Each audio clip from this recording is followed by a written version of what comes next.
Assalamualaikum warahmatullahi wabarakatuh. Senang bisa bertemu dengan saudara-saudara semua. Kita bergabung pada kuliah pengantar konseling dan pada pertemuan pertama ini setelah saudara mendapatkan bahan orientasi sebelumnya, saya akan mengantarkan saudara pada pintu masuk untuk mendalami konseling. Sebelum lebih jauh, saya ingin mulai dari sesuatu yang sederhana, yakni penggunaan istilah. Ini kecil, tapi bisa ada kerancuan kalau tidak difahami secara benar. Karena di masyarakat itu berkembang sejumlah istilah. Istilah yang umum dikenal dari sononya, dari aslinya. Ya, konseling kalau dalam bahasa Inggris Amerika ya, dengan L tunggal, tapi kalau British itu dengan double L. Ada istilah konseling, kemudian ada istilah helping, juga ada psikoterapi. Yang adaptasinya dalam bahasa Indonesia itu bisa dikenal istilah konseling, kemudian helping itu menjadi pertolongan, dan psikoterapi ya hanya disederhanakan saja tulisannya. Ini adaptasi bahasanya. Konseling pernah diupayakan diterjemahkan menjadi penyuluhan, tetapi karena ada istilah penyuluhan yang berkembang lebih dulu, maka ketika disebut penyuluhan, konotasi orang itu menjadi berbeda dengan konseling yang dimaksudkan. Kalau awal-awal masuknya istilah konseling itu kan bersamaan dengan giat-giatnya kegiatan penyuluhan pada zaman Orde Baru dulu. Ada penyuluhan KB, penyuluhan pertanian, macam-macam. Terus yang orang Jawa diplesetkan nyuluh kodok segala macam gitu. Nah, untuk menghindari salah paham, nanti konseling itu diartikan sebagaimana orang memberikan penataran, sebagaimana orang memberikan instruksi khusus, nasihat-nasihat untuk melakukan sesuatu. Untuk menghindari itu akhirnya istilah penyuluhan itu tidak dipakai. Ada yang coba untuk mengganti istilah konseling itu dengan wawan wuruk. Ini ada dulu itu. Tapi kemudian dan ini jadi disertasi doktornya istilah ini. Tapi setelah diketahui khususnya dari saudara-saudara kita dari Sulawesi sepertinya ya, itu tertawa. Loh, ada wawan wuruk. Padahal wawan wuruk itu kalau yang dikenal di orang-orang di Manado sana kan ya saru gitu. Sarunya apa nggak usah saya terangkan ya. Sarunya itu seperti kalau orang Jawa itu menyebut momok itu menakutkan, tapi kalau orang Sunda katanya enggak, malah banyak yang suka momok. Jadi istilah buruk itu seperti momok dalam bahasa Sunda. Ya, yang ngerti mungkin mesem-mesem, tapi mudah-mudahan lebih banyak yang enggak mengerti gitu aja. Kemudian ada istilah yang lebih umum, sangat umum sekali, itu ya helping. Pertolongan itu bisa dalam segala hal. Ada sekian luas aktivitas atau bidang yang bisa dikelompokkan pada helping. Karena itu beberapa buku tentang teknik-teknik keterampilan itu, supaya bisa dipergunakan secara luas, mereka memilih menggunakan istilah helping, sehingga nanti konseling itu masuk helping, psikoterapi itu masuk helping, hipnotis itu juga bisa hipnoterapi itu bisa termasuk helping. Helping itu sangat luas. Tapi konseling itu nanti punya makna yang spesifik. Kemudian ada psikoterapi. Antara konseling dengan psikoterapi itu juga terjadi perdebatan mana yang lebih luas. Ada yang mengatakan konseling lebih luas, ada yang mengatakan psikoterapi lebih luas. Tetapi secara umum yang berkembang, konseling itu biasanya bantuan yang ditujukan pada orang-orang normal yang memiliki kesulitan dalam menjalani kehidupan sehari-hari, sedangkan psikoterapi itu lebih banyak prakteknya itu pada orang-orang yang memiliki gangguan psikologis yang lebih dalam. Ini gambaran kasarnya seperti itu.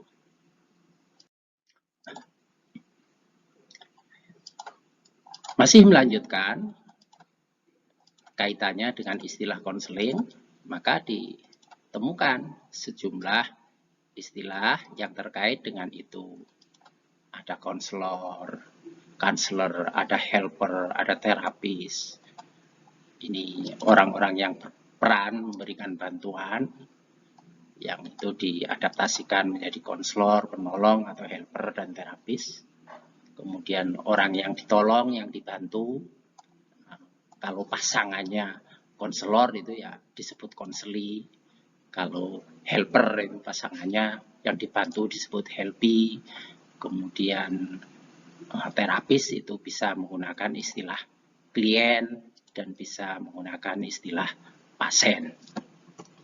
Nanti ketika saudara mempelajari berbagai literatur konseling dan psikoterapi, kadang-kadang muncul istilah pasien ataupun klien.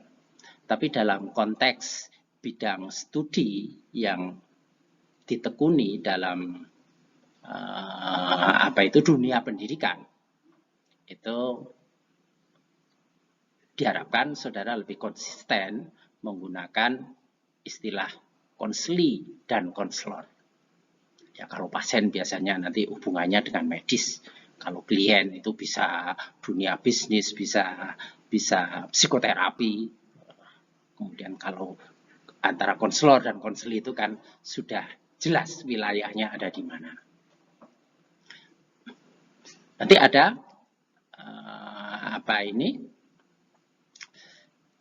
spesifikasi penggunaan juga berkaitan dengan konseling di dunia pendidikan.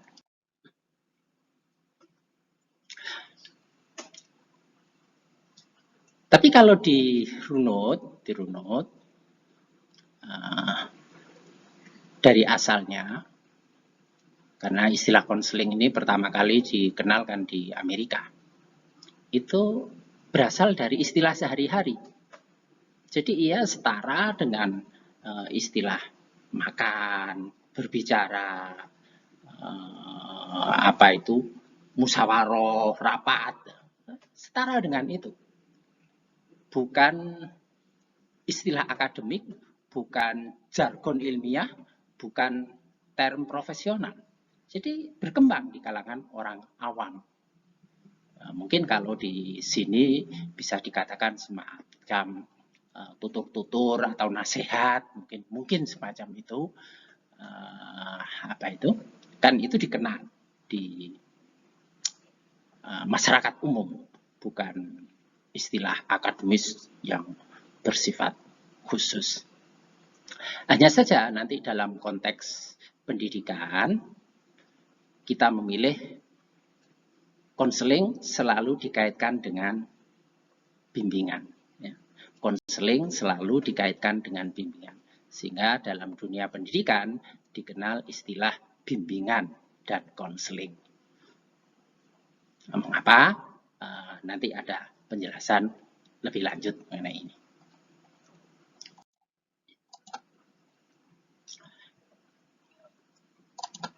Penjelasannya terkait dengan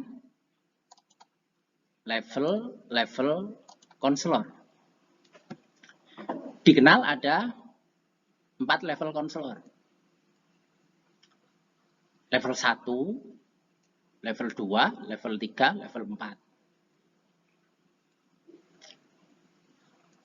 Yang pertama, yang keempat, saya mulai dari yang level tertinggi, level keempat, itu disebut konselor profesional. Kalau Gerard Egan itu mengkategorikan siapa yang masuk level 4 profesional ini, ialah orang-orang yang memang disiapkan untuk memberikan bantuan psikologis atau sosial emosional. Siapa? Ya, ini para psikiater, kemudian psikolog, dan konselor sekolah. Nah, ini yang dimaksudkan sebagai konselor profesional. Termasuk di situ kalau di Amerika ya dikenal konselor psikologis. Jadi kalau itu ada 4 ya, ada psikiater, ada psikolog, ada konselor psikologis, ada konselor sekolah atau konselor pendidikan. Ini mereka yang dipersiapkan secara khusus menempuh pendidikan itu, dan minimal pendidikannya adalah S1, perguruan tinggi S1. Tapi dengan tuntutan profesionalisasi, S1 aja tidak cukup, karena untuk menyandang profesi konselor itu harus dilengkapi dengan menempuh pendidikan profesi selama 2 semester, atau setara 40 SKS setelah lulus S1. Ini level keempat yang tertinggi. Di bawah itu ada level 3, ini yang disebut para profesional. Siapa yang disebut para profesional ini? Ia adalah seorang profesional di bidang kemanusiaan non-psikologis, non-sosial emosional. Seperti dokter, itu kan profesional di bidang medis. Kemudian pekerja sosial, itu profesional di bidang bantuan atau layanan sosial. Lawyer, ahli hukum, pengacara, itu profesional di bidang hukum. Guru itu profesional di bidang pendidikan. Kiai profesional di bidang agama. Mereka ini dalam prakteknya itu bisa mendapati orang-orang yang dilayani itu terlibat pada masalah, sehingga mereka butuh bantuan tidak sekedar yang menyangkut bidang profesional mereka, tetapi juga bantuan sosial emosional, bantuan psikologis. Contoh, seorang dokter gigi, tugasnya itu kan ngurusi gigi ya, walaupun ya luar biasa dokter gigi ini ya, meskipun ada guyonan, katanya lebih mulia profesi seorang pengamen daripada dokter gigi, ya. Karena kalau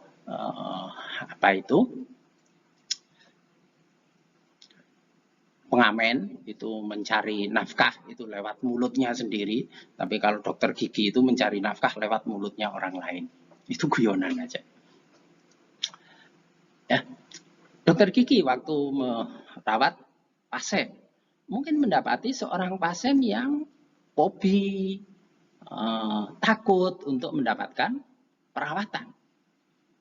Supaya pada akhirnya ia bisa dilayani secara baik, maka ya dilakukan proses untuk meredakan ketakutan pasiennya ini. Diajak omong-omong, diberi motivasi,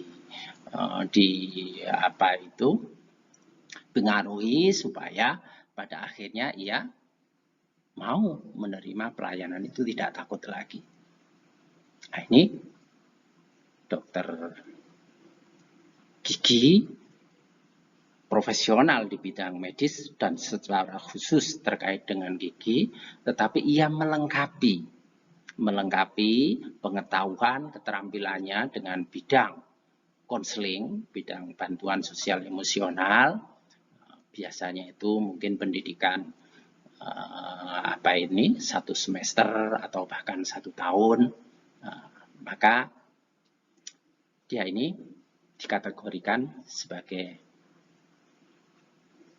konselor level 3, yakni para profesional.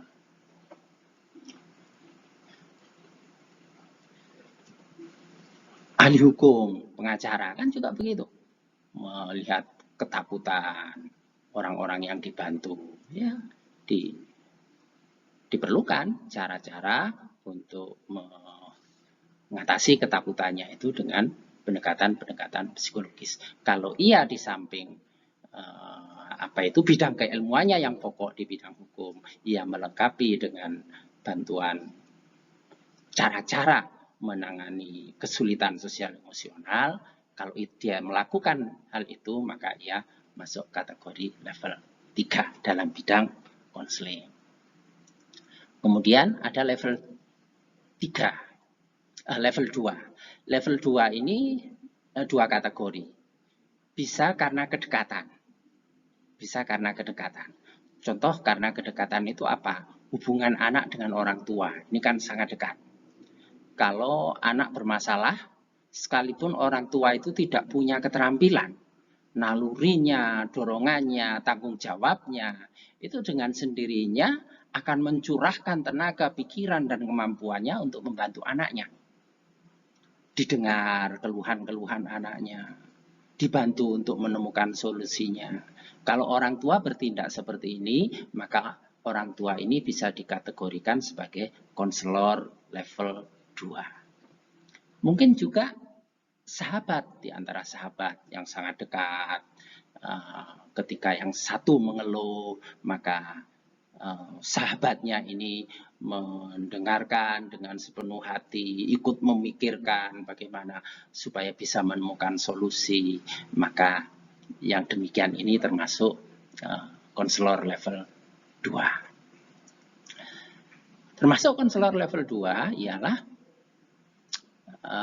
tenaga atau pekerja yang tidak termasuk pekerja profesional. Yang profesional non psikologis tadi itu kan dokter, lawyer, guru, itu. Sedangkan yang level 2 ini mungkin pekerja-pekerja semacam pelayan restoran, kemudian pekerja salon. Itu kan tidak dalam kategori jabatan. Menurut kategori jabatan, itu kan tidak termasuk pekerjaan-pekerjaan profesional.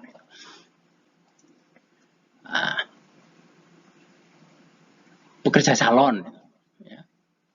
Apa itu? Capster, ya. Ketika melayani pelanggannya, mungkin saja kan di antara pelanggannya itu ada yang sambil dilayani, tidak tahu apa itu, mungkin sedang di rebonding, mungkin sedang facing atau coloring atau apalagi berbagai pelayanan di salon itu, ya.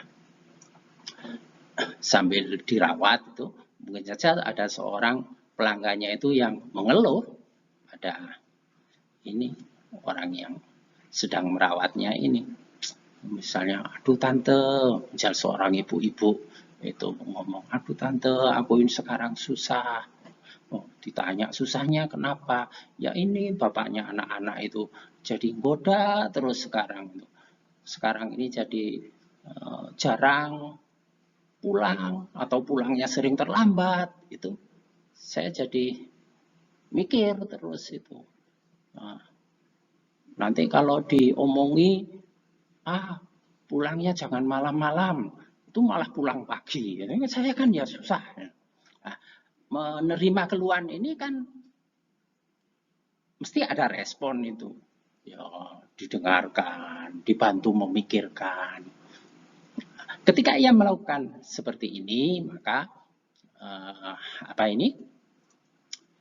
dia telah melaksanakan fungsi sebagai konselor level 2. Dan juga misalnya pelayan restoran, pelayan toko, ada pelanggannya sambil membeli, terus kemudian tambah lesu, ditanya, akhirnya ia mengungkapkan kerisauannya, didengarkan, dibantu, dipikirkan bagaimana bisa menemukan solusi atau memberikan informasi-informasi di mana ia bisa mendapatkan solusi atas masalahnya, maka dia telah melaksanakan fungsi sebagai konselor level 2.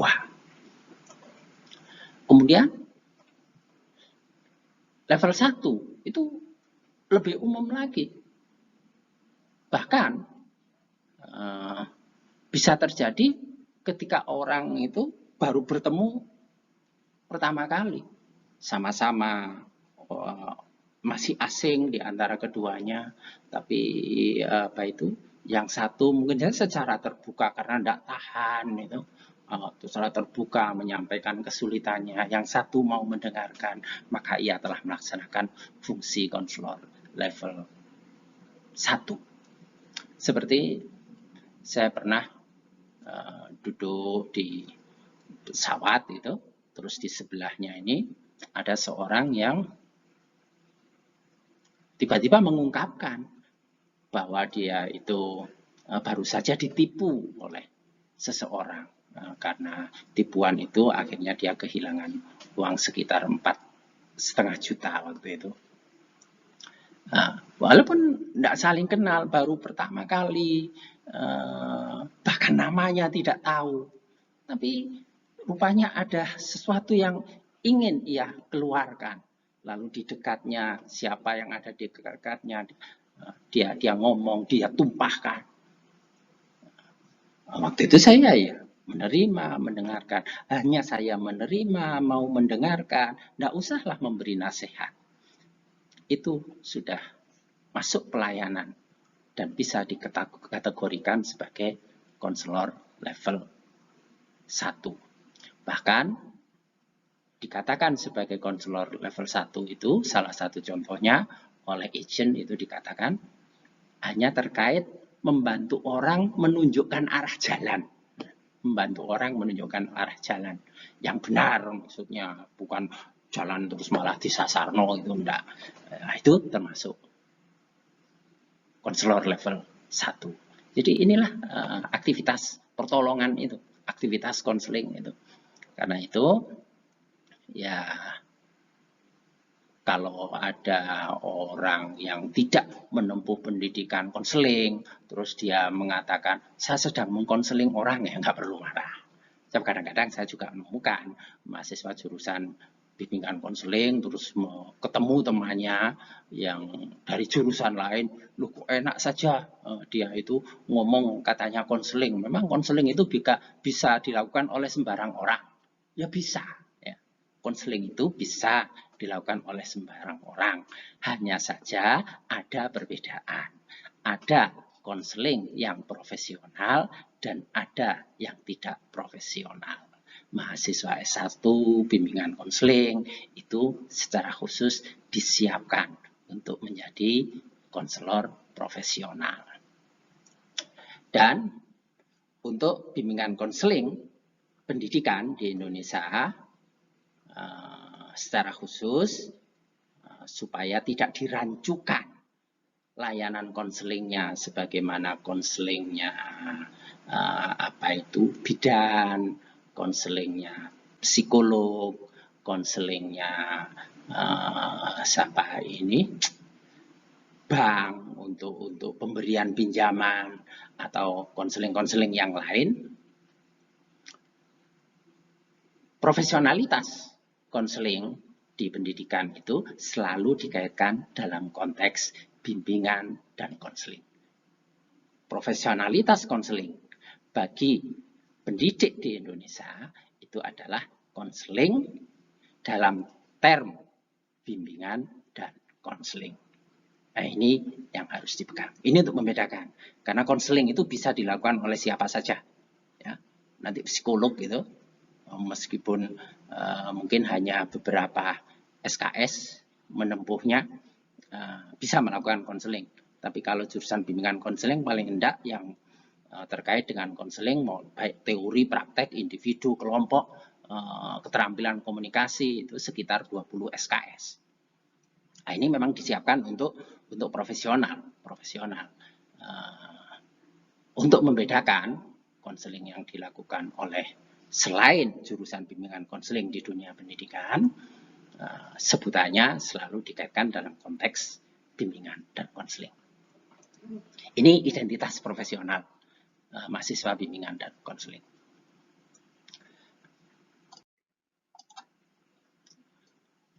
Kita lanjutkan sekarang, siapa konselor itu?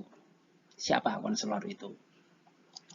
Apakah konselor itu merupakan ya satu pribadi, seorang yang bersifat khusus, yang sangat spesialis gitu? Ataukah sebenarnya setiap orang bisa menjadi konselor? Dengan penjelasan slide yang sebelumnya tadi sebenarnya sudah terjawab ya. Memang ada konselor itu yang umum, bisa siapa saja, tetapi ada orang yang memang punya karakteristik khusus untuk bisa dikatakan sebagai konselor profesional. Tapi ini menjadi pertanyaan, siapa sih konselor? Semua saja bisa jadi konselor atau orang tertentu dengan bakat tertentu yang bisa menjadi konselor? Itu yang menjadi pertanyaan. Berdasarkan pengamatan, ya, sebenarnya setiap orang itu secara alamiah punya bakat menjadi konselor. Kenapa? Karena konselor ini bagian dari pendidikan. Dan naluri mendidik itu ya ada pada semua orang. Sifat mengasuh itu pasti ada pada semua orang. Orang tua pasti punya naluri untuk mendidik, untuk merawat, untuk mengasuh anaknya. Ini kan aktivitas-aktivitas yang terkait dengan konseling. Mendidik, ya kita bisa lihat bahwa banyak orang yang bisa menjadi pendidik yang baik sekalipun tidak menempuh pendidikan secara khusus pada ilmu pendidikan. Karena memang ada sifat naluriah bawaan yang ada pada setiap orang. Jangankan pada manusia, pada binatang aja untuk mengasuh, untuk melatih anak-anaknya itu juga ada semacam itu. Jadi kita terima bahwa sebenarnya semua orang itu punya bakat untuk menjadi konselor. Hanya ya, juga bisa ditemukan orang-orang yang tampaknya kurang cocok, tampaknya kurang sesuai untuk menjadi konselor. Ya, tidak cocok atau tidak sesuai itu mungkin karena ada ya hambatan-hambatan pribadi. Misalnya orang yang emosional, tidak bisa menahan diri, orang terlalu lemah, mudah terpengaruh. Ini kan ada hambatan pribadi yang membuatnya tidak cocok untuk menjadi konselor. Atau orang yang dia sendiri banyak masalah, tidak bisa menyelesaikan masalahnya, gimana bisa membantu orang lain menyelesaikan masalah? Nanti waktu membahas bukan membahas masalah konselinya, malah masalah dirinya sendiri yang dibahas. Nah, ini jadi ada kondisi-kondisi, ada sifat-sifat tertentu yang membuat seorang akhirnya ya kurang cocok untuk menjadi konselor. Itu ada. Jadi semuanya pada dasarnya berbakat, namun ada sifat tertentu atau kondisi tertentu yang membuat seseorang itu tidak cocok untuk menjadi konselor. Nanti bisa dibahas lebih lanjut pada materi-materi yang sudah disiapkan selama satu semester. Hanya rumusnya ini. Secara umum, siapapun, ya, secara umum siapapun. Ini supaya saudara tidak berkecil hati. Ini sekaligus untuk memberikan motivasi pada saudara. Secara umum siapapun yang mau menyediakan waktu, dan punya semangat yang tinggi, terdorong untuk berlatih, menyiapkan, menempuh pendidikan, ada kesungguhan di situ, rajin membaca, mempraktekkan, maka dia berpeluang untuk menjadi konselor yang baik. Jadi kuncinya itu. Apakah saudara mau menyediakan waktu yang cukup untuk belajar, untuk berlatih, untuk mempraktekkan, menguji, mengevaluasi, ataukah tidak? Itu yang akan menentukan saudara bisa menjadi seorang konselor yang mumpuni ataukah tidak.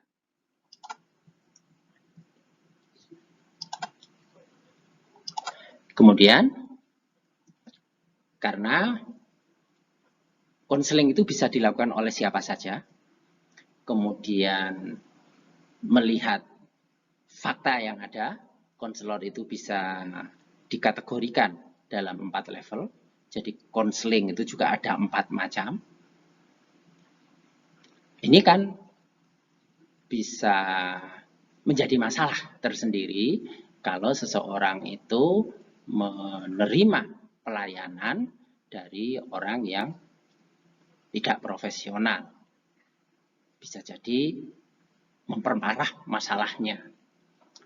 Maka untuk melindungi atau menjaga kualitas layanan konseling, ada usaha yang disebut sebagai profesionalisasi. Profesionalisasi ini satu upaya untuk menjaga, memelihara kualitas konseling sehingga layak dipertanggungjawabkan. Nah, untuk memelihara mutu layanan, jadi layanannya itu ya memang yang secara ilmiah bisa dipertanggungjawabkan, secara etik juga terjaga.